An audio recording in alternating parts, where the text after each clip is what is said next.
I really appreciate your looking at our new book that Andrew Harvey and I wrote, Saving Animals from Ourselves. And of course, the subtitle of that book is Healing the Divine Animal Within. And I wanted to, as the first question that I wanted to ask you was, you know, one of the issues that we focus on heavily in the book is what we call the tortured human animal. We believe that if humans were not inwardly tortured, they would not neglect, abuse, commodify, and trophy hunt animals. And I know we could chant long litanies of how the culture has made us inwardly tortured, but I'm wondering what you might suggest for humans to help us heal the tortured animal within ourselves, even as we live in this torturing culture. Well, I think one thing would be to get outside and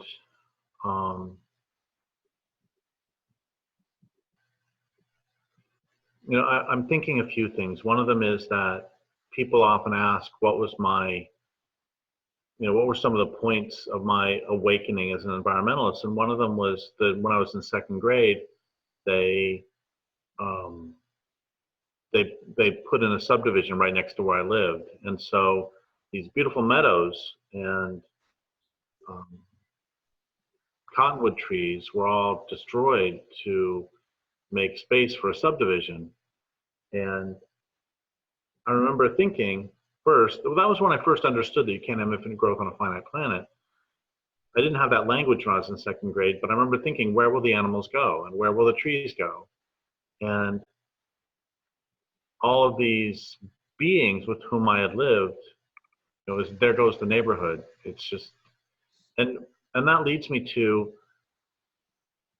I remember reading a study about 10 years ago that the average kid these days spends, I believe it's 8 minutes outside a day. And that's not, you know, when I was a kid in the summer, I spent all day outside. My mom would send me outside at breakfast with, you know, maybe some sandwiches for lunch, or maybe I would come back for lunch, either way. And then she wouldn't see me till dinner.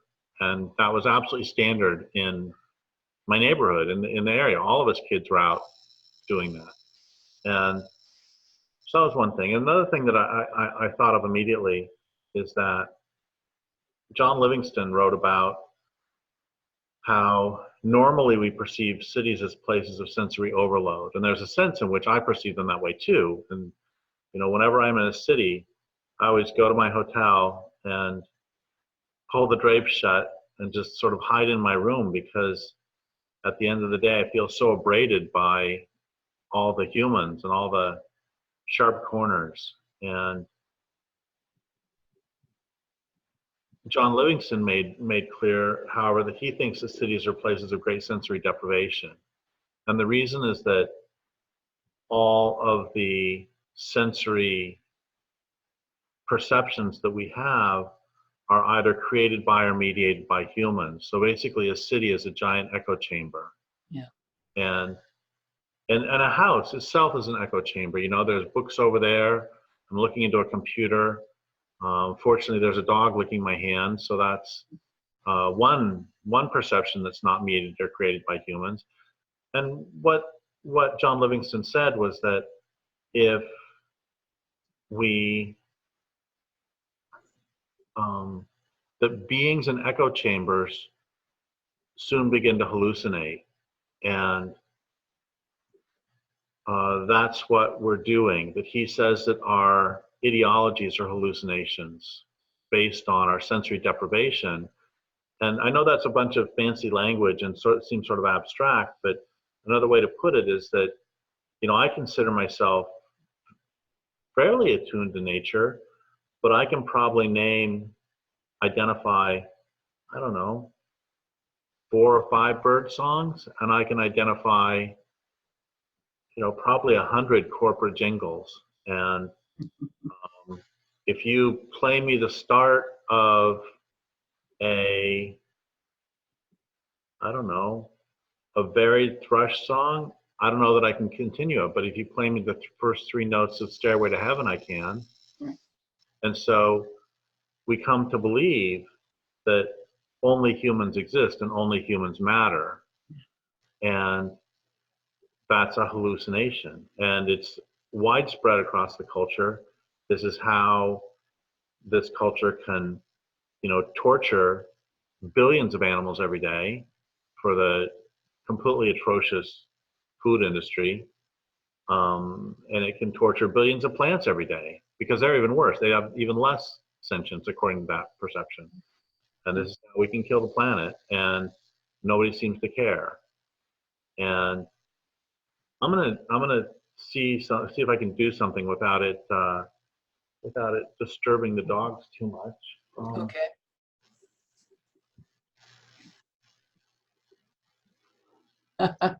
Yeah, I thought maybe that's why you had the curtain up. Yeah, I do. Otherwise, the dogs will go crazy. Yeah, yeah, So she sleeps there every day, yeah. and um, and that's just part of. There are people in this neighborhood who would kill her for that, and for me, honestly, seeing her sleeping there is the best part of my day. I bet. Yeah. And, so what was the question again? Well, the question really was, how can we heal this tortured animal inside of us? And you've talked about, I think one of the most important things is get outside, be in nature, because that sensory deprivation from that disconnection from nature is torture. We don't recognize it as torture, but that's what it is. And I completely agree. And to one of the ways to heal this tortured being, I think, well, I don't know if this comes as a result of healing the tortured being, but for me, there's this just perceptual shift. So in 1992, I interviewed Neil Evernden, and one of the things I said to him is, if you're not going to make the distinction between significant being and insignificant other at the human non-human divide, where do you make that divide then? And he just looked at me and he said, why do you have to make that divide at all? And it was a huge, huge moment for me, because once you perceive the trees, this tree, that bush, as having lives that are just as important to them as yours is to you and mine is to me, everything shifts. And, all of my work is just based on the understanding and the experiential understanding that there is no such thing as a resource. Right. All there are other beings. And that doesn't mean, by the way, that nobody ever eats anybody. That mother bear out there, if I say the word BEAR, they didn't hear me, the dogs will go crazy. Yeah. That the person sitting on the porch, she had a baby earlier this year, and it was killed by a big male bear to bring her into estrus, which happens sometimes. Mm-hmm. When we talk about, well, first off, when we in this culture talk about nature, we sort of make two mistakes. The primary mistake is, well, we make a bunch of mistakes. One of them is that they're not sentient, and also that it is red in tooth and claw and that everybody's fighting with everybody all the time. But the truth is, most animals' time is spent like that, sleeping in the sun. Yeah. And the other mistake that we sometimes make is, if you recognize that everyone is an individual and everyone's a part of a community, then that means that suddenly everybody is always nice to each other all the time. But first, I've seen them scrap. I've seen the dogs scrap. And, I think this often, and this could be an interesting discussion if we want to go there. I don't know if you want to waste time on this, but I don't think humans are fundamentally evil. I don't think we're fundamentally destructive, inherently destructive. I think we are actually inherently contentious. And we, I saw this article last fall about how they put some sort of see in the dark camera with a audio in a bat cave, and then they spent the winter recording all the bat sounds, and then spent a long time watching it to correlate the sounds with what happened soon after, to try to come up with a lexicon for the bat's language. Mhm. It's up that the bats spent a good part of the time squabbling, and spent a good part of the time going, hey, move over, you're too close, you're in my space. And no, now you can come over, come on back over closer. And I think that that's just what everybody does. And then of course everybody is I mean, there is predation too, which is just a part of life. And so it's just because everybody exists, and just because everybody has a life that's valuable to them as yours is to you and mine is to me, that doesn't mean that nothing bad ever happens to anyone. Right, right. Which is, I think, one of the reasons we pretend it doesn't is because the world becomes sort of infinitely morally complex when you recognize that everyone is a being, and that everyone eats and life feeds off life. Mhm. Mhm. But the point is, how do we make ourselves whole from this tortured being? I think nature, time, in my own case, therapy helped. In my own, which I put in my own case because, as we both know, therapy can be helpful. It can also sometimes not be. And so therapy helped. Writing books helped. And I think about that in terms of what Judith Herman wrote about how making meaning of trauma oftentimes helps very much. So telling the trauma story, so talking about it, just like you do so eloquently and so often, I think really, and in your books, I think really can be an important step too.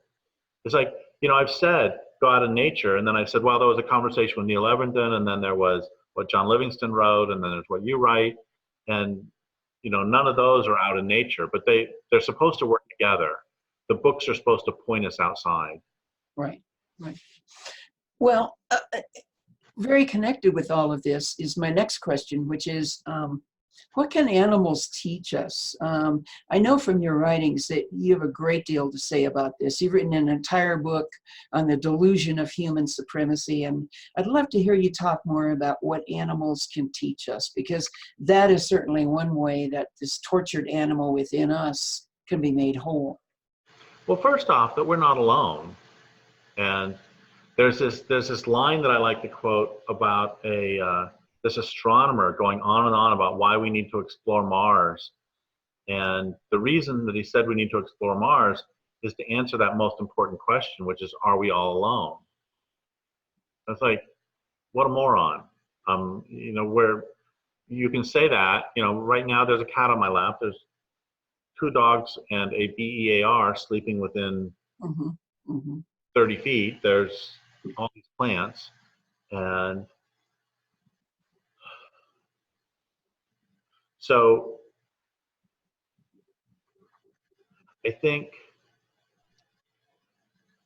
one of the things that the animals can teach us, the first thing they can teach us, is that if we pay attention, they're sentient and they're communicating. And right there, the first and most important thing they can teach us is their own beingness. Yeah. And people would ask, after I wrote A Language Older Than Words especially, they would say, I don't understand, how do you do interspecies communication? I said, it's really easy. Have you ever had a dog? And they say, yes. And you say, well, if the dog's food dish was empty or water dish was empty, how did they let you know? It's like, well, look at the dish, look at you, look at the dish. You can, obviously that takes some cognition. They need to, and I mean, they were the ones who figured out how to communicate, not you. And I had so this is my mom's house. My mom died last fall. And I used to live down that way a ways, and I would walk up every day. And at the time, I had some dogs who did not come inside here. So I would come up and I would go over to the porch, and they would stay on the porch, and then I'd come in. And then when I would leave, if I were gonna go into town, they wouldn't get up off. They would just be lying on the porch, wouldn't get up. If, on the other hand, I was going to go home, they would jump up. And it took me more than a year to figure out how they knew.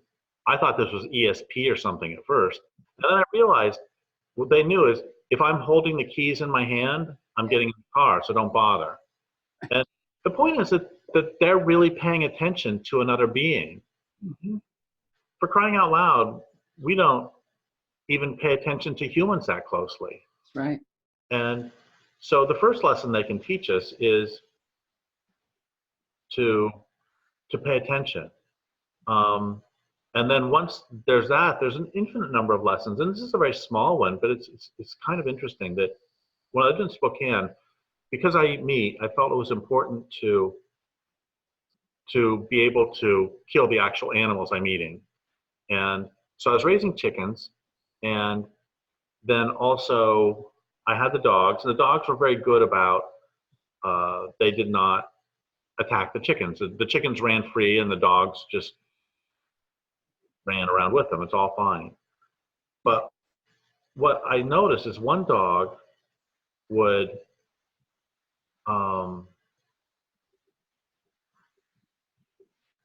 he killed chickens sometimes, but not willy-nilly. What I found is if he killed a chicken, there was something wrong with it. Like one had a bad, sometimes what triggered me to finally understand was when there was a chicken who had been, who had who had a problem with a leg and was really limping. And then he killed that. And I started, but he never bothered the others at all. Mm-hmm. And I had some chicks who were deformed, and I was nursing them along inside the house. That's fine. I put them outside. They were dead within a minute. Mm-hmm. And so that's a lesson. I mean, it's a very specific lesson. How do you learn whom to kill? Because he was clearly saying, he knew it was okay to kill these. In fact, it was good for the chicken community to kill these particular ones. And another animal story about a specific lesson learned. Years ago, I was sitting down by a pond down by my house, and I had 2 dogs and 3 cats next to me. And we're sitting there, I'm reading a book, and they're all just hanging out with me. And this rat starts to walk up to us. And the dogs immediately take off after the rat. And the rat breaks and starts to run, and I yell at the dogs to stop. And the rat jumps in the pond, swims across the pond, gets out on the other side. When it gets out on the other side, I realize that it can barely walk. And I realized that what I had just done was interfere with an assisted suicide. Mm-hmm. Because the rat could barely walk. And I mean, if you're a rat, under what circumstances would you walk up to a giant ape, 2 big dogs, and 3 cats? I mean, what do you think is going to happen? And then, of course, at the last minute, the rat's nerve had broken, as would happen with any of us. You know, if I'm, you know, when my mom was almost unresponsive, when she was dying of cancer, she had asked a doctor friend to help her die. And what she meant by that was to come in and deliver a fatal dose of something, but he couldn't do that. Right. And what he took it to mean is to come during her final time and sit with her and be with her and help, which he did. But anyway, the point is that when he got here, she had been unresponsive for a day or 2. And she had asked him, will you help me die? She couldn't move at that point. She's in the terminal delirium pretty badly. Mm-hmm. Talk. And my friend John comes into the room and says, you know, hi, Mary, it's John, I'm here. And my mom immediately, and this is the most she had volition for the last 2 days, and she's dying. Everybody knows she's dying. But she turned away from John and covered her hand with her mouth. My point is, she wanted to die, but when it came down to it, it scared her too. And that the rat had that same failure of nerve. Mm-hmm. And the point being that the world, I love this line by John Livingston about believing is seeing. That if you believe the world is filled with all these objects to be exploited, that's what you'll see. You'll see evidence for that. Mm-hmm. But if you can flip over and see that everybody out there is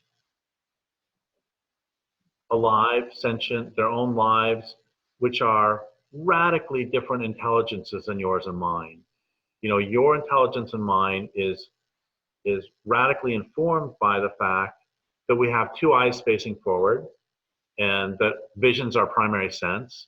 How do you live in the world if, like the one sleeping on the porch, their sense of smell is supposed to be like 100 times stronger than dogs? Mm-hmm. And their vision's very poor. And even that, if you have a hugely strong sense of smell and very poor vision, and you're able to climb trees very rapidly, of course your entire experience of living in the world is going to be radically different. So as soon as you recognize that just because somebody is tiny and they live in a hive does not mean that they aren't intelligent with a life, that they don't have their own form of intelligence that is, sort of the central point of the myth of human supremacy was, I'm not saying humans aren't really good at building gadgets, because of course we are. What I'm saying is that I list all these sort of cross-species intelligence tests and I shoot them all down. And the reason I'm shooting them all down is because it's kind of nonsensical to try to have a cross-species intelligence test, because all of these intelligences, because they always, all the human supremacists always say never anthropomorphize, never anthropomorphize. But then when they make an intelligence test that a wasp is supposed to pass based on whether humans can do it, that's anthropomorphic. That's terribly anthropomorphic. Right. And so the point I'm trying to get at is that there is no reason to think that an apple tree or a redwood tree is any less intelligent than you or I, but the intelligence is unfathomably different. Right. And one more thing I want to say about that is, as I was writing the book and I was talking to a friend of mine who does a lot of work with plants. I mean, she works at a plant sanctuary, and that's her life is plants. And she pointed out to me that plants, all of their cells on the surface are photoreceptors. All the cells on the surface of leaves are photoreceptors. So there's a sense, and we don't know how plants perceive. We do know they do perceive. We don't know how they process these perceptions. We know they perceive and they communicate. That's just completely established at this point. But I'm just sort of picturing, like, how do they perceive the world then? When all of your cells on your skin are photoreceptors on your skin, on their skin, on their covering. Do they perceive visual stimuli much the same way? I'm trying to do an analog. The only thing I can think of is standing outside naked, feeling the wind, Mm-hmm. because the skin has that sort of universal perception, the perception of things from all directions. Right. I don't know. I have no idea what they think. But the important thing is to recognize. And so what can they teach us? Well, they can teach us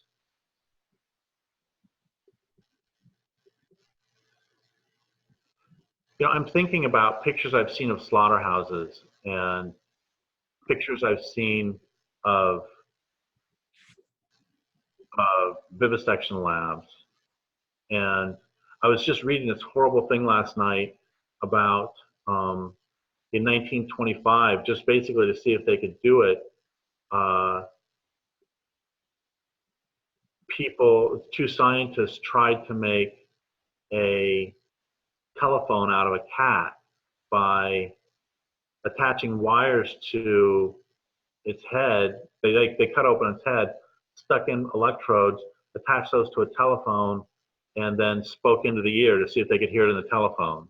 Mm. And you have to be dead inside to do something like that. Yeah. And what animals can teach us is that they're alive. Yeah.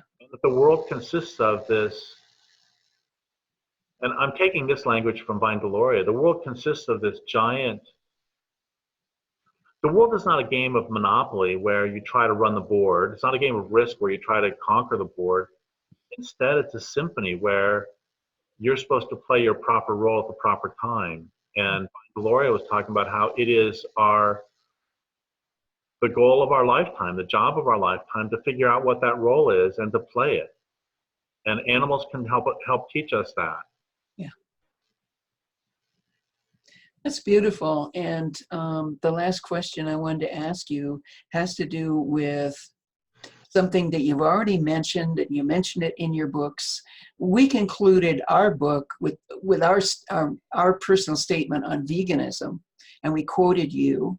Unfortunately, one of the first questions that I ever get when introducing a book on animals or a workshop or a public reading of the book is whether or not Andrew and I are vegan. And we anticipated this, which is exactly why we put that quote by you at the end of the book. And I just like to read it and then have you comment on it and expound on it or whatever you'd like to do. You said, sometimes because I eat meat that doesn't come from factory farms, vegans have accused me of speciesism.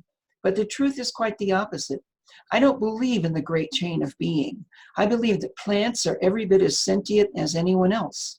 Human supremacists draw the line of being, not being, between humans and non-humans, with humans being sentient and having lives worth moral and other consideration, and non-human animals not so much. Vegans often draw the line of being, not being, between non-human animals and plants, with non-human animals being, to varying degrees, sentient and having lives worth moral and other consideration, and plants not so much. I don't see it that way. I believe that no matter whom you eat, you are eating someone. I love that.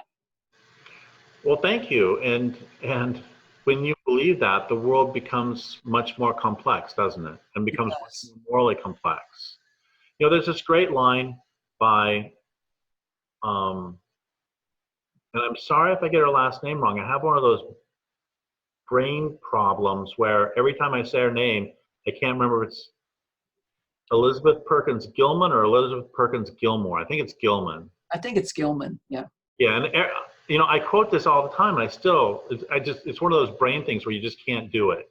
It doesn't stick. Anyway, she has this great line about how the Buddha went out into the world and saw that basically everyone was killing and eating each other, and that was very bad. And she said, I went out into the world and I noticed that everyone was feeding each other, and that was good. Mm-hmm. That's, the world does feed us, and part of the problem is that we don't recognize that we're supposed to feed the world too, including with our own bodies. Yeah. And we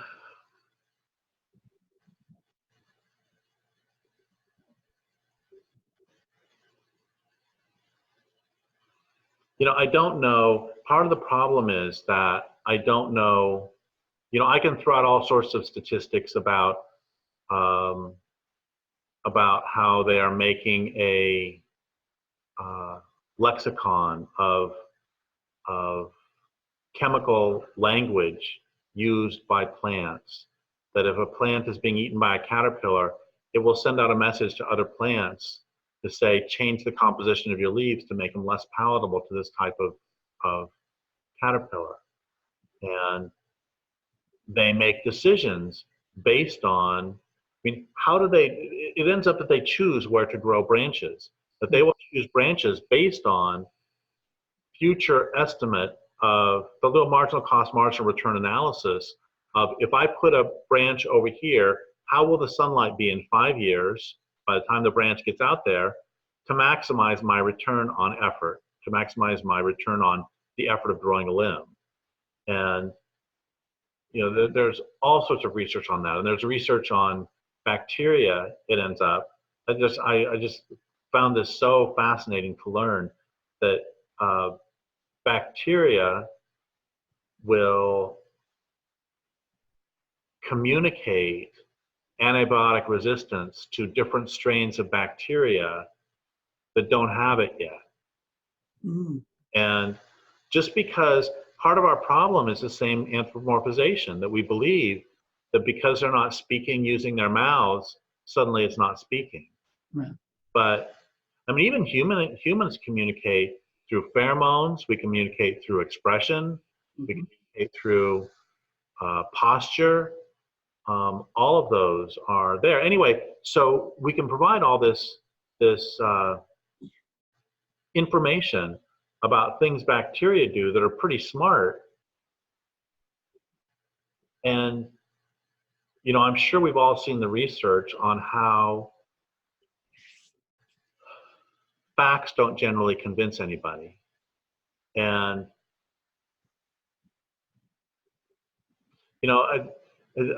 I'm right now we're shopping a book about bright green lies, about how wind and solar won't save the day.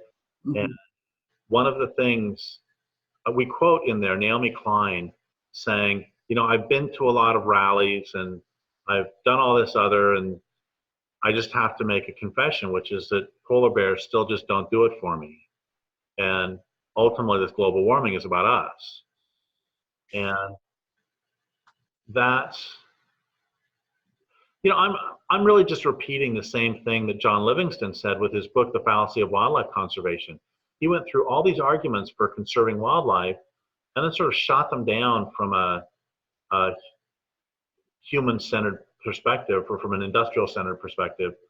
And what he finally came to is that wanting to protect the earth is really a state of being.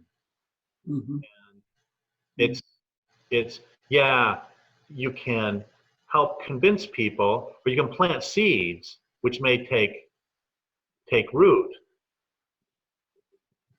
But if you don't want to believe that plants are sentient, I mean, by definition, I can't convince you, because we can't know. I mean, hell, you don't know that I'm actually sentient. You don't even know that I exist. It's like there's a sort of solipsistic perspective that everybody else is just a figment of my imagination. And we can't actually prove, I mean, this is Descartes' I think, therefore I am, that we can't actually prove the existence of anybody. So you can't prove that, I mean, for God's sake, they thought that Descartes talked about how when you vivisected animals, that it was just like the sounds that an alarm clock would make going off when they screamed. Yeah. And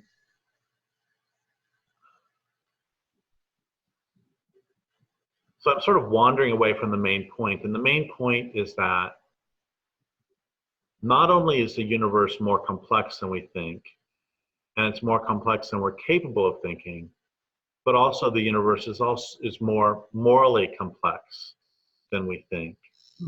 And I mean, it's and I'm sorry if you've talked about this and I don't remember, have you ever almost traumatically died? I haven't, no. Okay, I know many people who have. Okay, I did once, and it honestly brought me great solace. I was in a terrible car wreck going 55 miles an hour, hit an overturned semi-load of lumber, just hit it right on the top. And my experience of that was I'm driving along and I see a tarp across the highway at night, and I wonder why there's a tarp across the highway. And then I realize it must be because it was a landslide. So I drive really slowly around all the rocks, and then I stop the car, and then I hear a voice saying I can't move. and I realize the voice is my voice, and then zoop, I'm back in my body, and the steering wheel's wrapped around my chest, and in fact, I had not driven around rocks, but just smashed into this lumber covered with black tarp. And the reason I bring this up is because I've read some accounts of people being, like, either Livingston or Stanley, of Dr. Livingston, I presume, was mauled by a lion. And he said that it was actually quite blissful. He wasn't terrified. And I'm absolutely convinced that when a gazelle is running along and it's caught by a cheetah, it spends its last 20 seconds absolutely convinced that it's still running. It's hallucinating as it dies. I think that nature gives us that gift. Mm-hmm. And this is all a big long wind up to, I have to think that for a creature like a tadpole who has about a 1 in 1,000 chance of surviving to adulthood, or actually 1 in 100 for a tadpole, or a sea turtle who has a 1 in 1,000 chance of surviving to adulthood, I just have to think that they have a different attitude toward death, toward mortality, than a creature like an elephant or a human who is simply because our infant mortality rate is our infant mortality rate is less than 99%. And what am I getting at? I'm getting at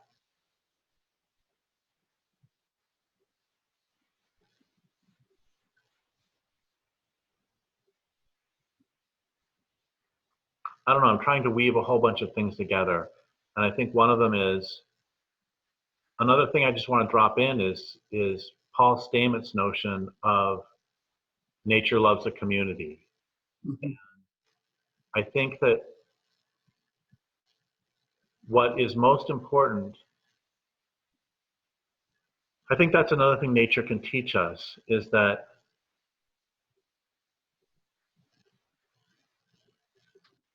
is to not be so self-centered, that ultimately everybody dies.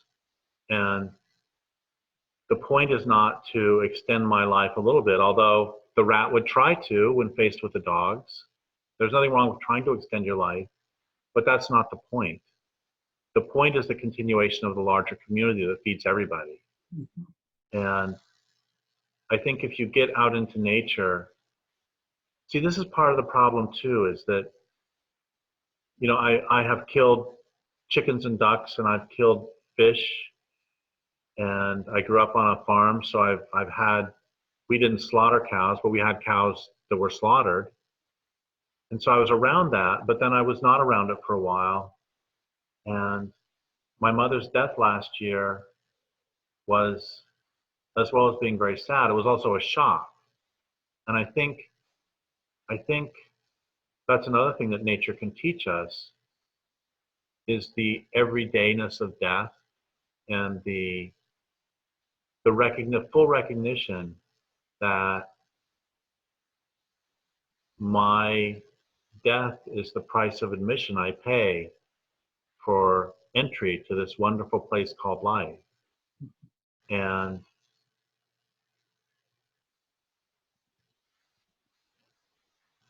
I don't know. I mean, I kept wondering if this forest here cared that my mom was dying. And I kept thinking, I noticed when the trees right here, when that tree died, I felt bad. But there's a tree way back in the forest over there, I never noticed it died. It's like, I think we both make too much and too little of death.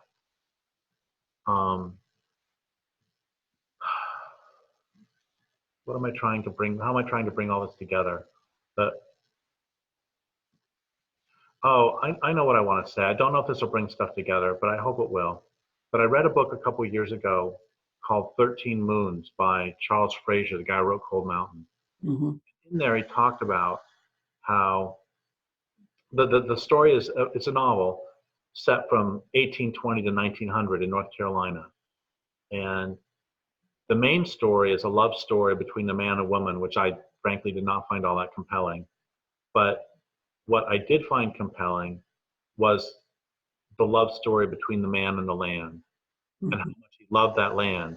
Yeah. And it was set at the perfect time for this. 1820, buffalo had just been eradicated in North Carolina, but there were still a lot of wolves. And 1900, the passenger pigeons are gone. Things are, the book ends with him as an old man watching train loads full of lumber go east every day and tourists go west every day. And there's this little meditation he has that just made me a fan of his work forever because it was so beautiful. He talked about how the guy's 80, he's ready to die. And it's like, this is normal. Our parents die, our siblings die, our childhood friends die, our adult friends die. Every day we're one step closer to the top of the ladder where it's our turn. And that's okay, because that's what life's about. But what we're not supposed to live with is the death of forests entire. And we're not supposed to live with, there is no place in human evolution for the grief, which is one reason your work is so important, for the grief that comes not just from losing a mother, but from losing a land. So what's supposed to happen is that we're supposed to live in this forest, and then this tree we really like falls over, and that makes us sad, but there are a bunch of little trees come up, and the forest itself doesn't disappear. And maybe the river changes course, and that's okay. But the river isn't dammed, and all the fish don't die. And there is no place. I'm going to go a different direction for just a second, which is that, I have this friend, a wildlife biologist that I sometimes hang out with, and we were sitting by the ocean one day, and he just out of the blue said, "So, do you know that sharks have rough skin because it helps them swim faster?" And I looked at the guy and I said, "Do you believe in any sort of do you believe in intelligent design? Do you believe that there's a God who is helping evolution? Because that's pretty smart." And he looked back at me and he said, "No, not really. I just believe that there is great intelligence in time." And I love that. And my point to bring this back is nobody evolved to live in a world that's being destroyed. We did evolve in a world where everybody you love is going to die one by one. Yeah. And we did evolve in a world where you have to kill in order to eat. Mm-hmm. Unless all you eat is berries, in which case that's a different role that different beings have. Yeah. But bears kill trees. Bears kill trees all the time. That's one of their roles. And I was asking the same wildlife biologist, what's the ecological function of bears killing trees? And first off, dead trees are more important than live trees for forest habitat. That's where the birds make their nests, in the rotting wood. And also, he lives in a Doug fir tan oak forest. Doug firs grow faster, they reproduce faster, reproduce more. They have every advantage over tan oak, except that bears like to eat the inner bark of Doug fir. And so they create this, it's bad for the particular tree, too bad. You lived for a while and now it's time for you to die. And that's sad, but that's life. But the bears create this mixed forest of tan oak and Doug fir. And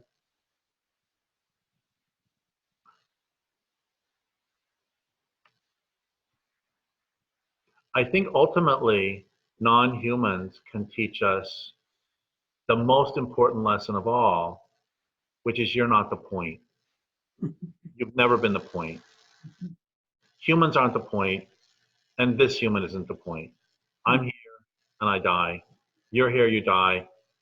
The point is the larger community of life. That's the most important lesson animals can teach us about how to eat. And frankly, when you get out of your own self, when you get out of your own precious little wounded ego, then you do realize there's a much bigger world, and it's a lot easier to go through life recognizing that I'm just a one tiny part of this big, beautiful, ongoing process.